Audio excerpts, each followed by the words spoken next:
we're going to keep talking about the importance and value of achieving your own secure attachment. And on that note, that is a spirituality process, enlightenment, soul age potentially person, functional adult. It's a human being who does not long from inside here to be seen, so that then they can feel soothed, so that then they can feel safe, then they can feel secure to be their self. So being yourself, as our lovely IHP content shares so much from your heart, is only once your heart is whole.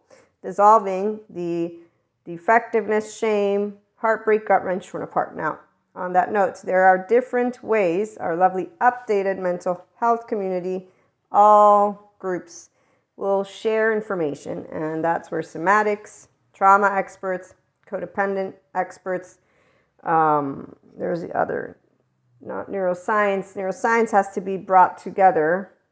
So I'm thinking about, well, for me, Daniel Siegel with his Mindsight Institute. I loved interpersonal neurobiology. I'm finishing up that course, and that teaches you about the mind, the brain, and relationships. We also have attachment researchers. That's who I was forgetting. So the attachment category researchers, the attachment style researchers. They're two separate ones, but they both support people. So when you bring together trauma, in fact, and somatic experiencing, a course I took with Diane Heller and Peter Levine, even here, you figure out why things take place.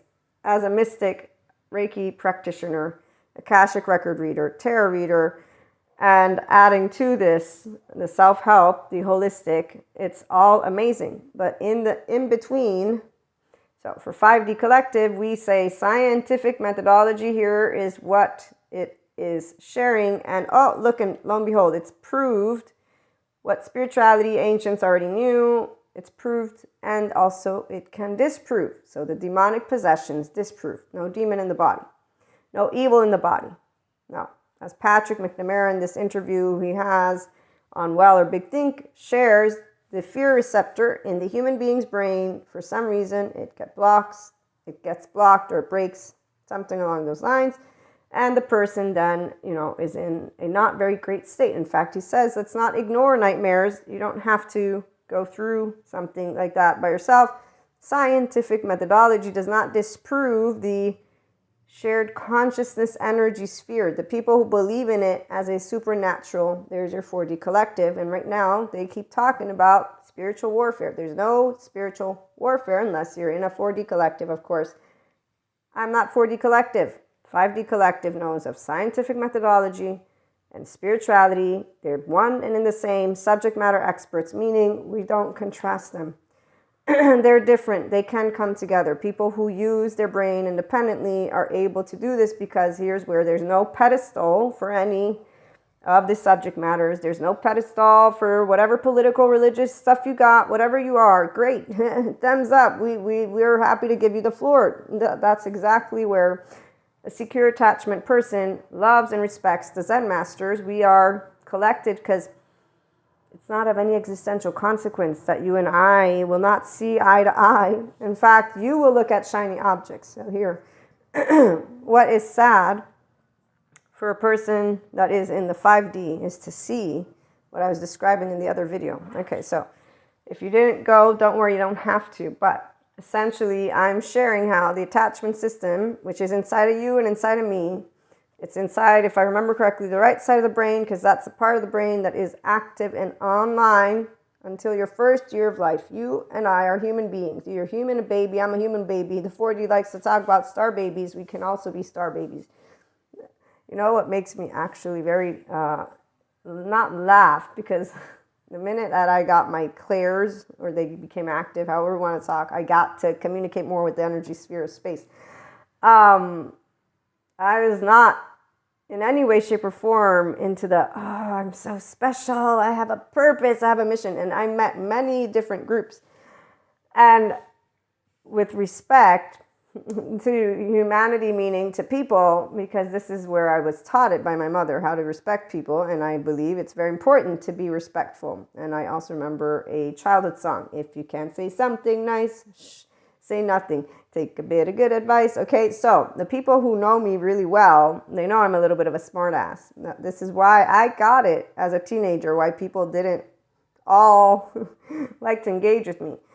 And anyone who has healthy self-worth is not going to be like, oh, now let me feel ashamed for being a person who has what is called true confidence, because you can't handle a person who's unwavering in a way that simply says, here's who I am. I choose me. I don't need to be told I'm chosen. I'm not, again. So long story short, whenever I've had 40 people, oh, you're special. No, I'm just a person. Please stop. You're making me blush, and I'm not anything special. We're all special. No, but no. All of us are special, because no one can be like you. I know that. I don't have your body. I don't have your brain. I don't know how your subjective experience of reality was lived, which is why I'll give the 2-year-old the floor, because I'm a 2-year-old too. My 2-year-old, though, loves to play with all of 2-year-olds. And here's where, obviously not with the ones who are all upset inside. With those ones, I want to help. And here's why I love the mental health professionals and the scientific methodology. There is no demon in a body of a person after so many nightmares in this whole demonic possession thing. And it reminds me of, even though Patrick McNamara might not be as popular, because you still hear about people talking about evil, let's look at Michael Stone, lovely forensic psychiatrist at Columbia University. Another interview, lovely, well, and big think. You should follow them. They're awesome. They have a bunch of different people, and they take all sides, but these are people who are educators.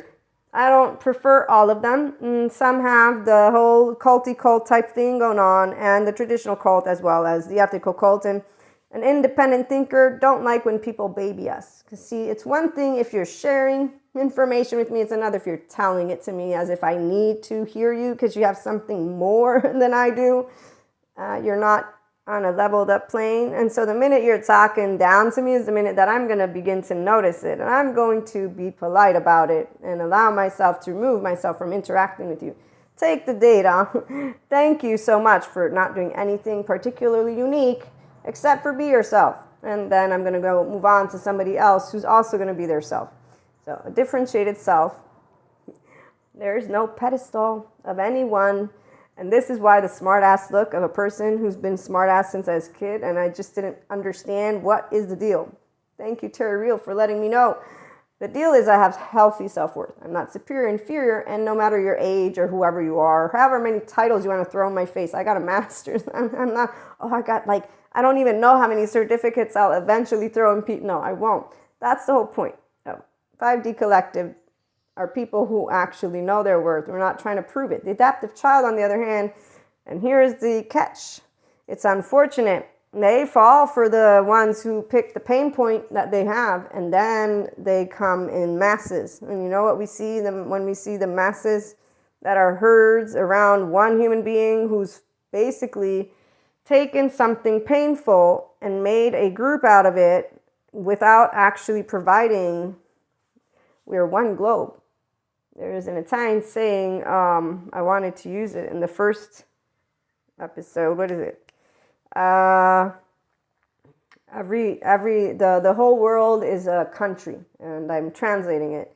Tutto il mondo è paese, with a little accent because it's the verb essere, to be. So the whole world is one whole. And you hear people quoting Sadhguru all over the place, and yet I don't see them with their neighbor who has completely opposing religious, political, societal, all these views. So when I'm around people personally, I stand back, and if they love humanity and being human, I know they have secure self-worth and all these great attributes, which are really emotional maturity. When I get the adaptive child, they're not emotionally mature. And if they have emotional body disconnect, that's where they can use people like Patrick Tiahan, great therapist and childhood trauma survivor. And he has a group, and he explains why people can be taken advantage of by self-help, the little ones that do. So we, the Zen masters like myself, I just shut up, because the minute that I begin to present the truth, heart to heart, direct, you know what, people that have a little pedestal person or the subject matter, they're like, you're disrespecting ancient years. And I'm thinking, wow, I didn't know that we were in the ancients' time. So Michael Stone, as he presents, is it legitimate to use the word evil? Because it was used in religious and philosophical texts. So some people, they live still the Scarlet Letter times. This is how I'm going to put it. And 5D, we don't. Scientific methodology disproves certain things for reasons. And if you're smart, then you're going to hear it out, not say, I want the past to be the present and the future. tune in for more. I might do one more just because I have some stuff to share.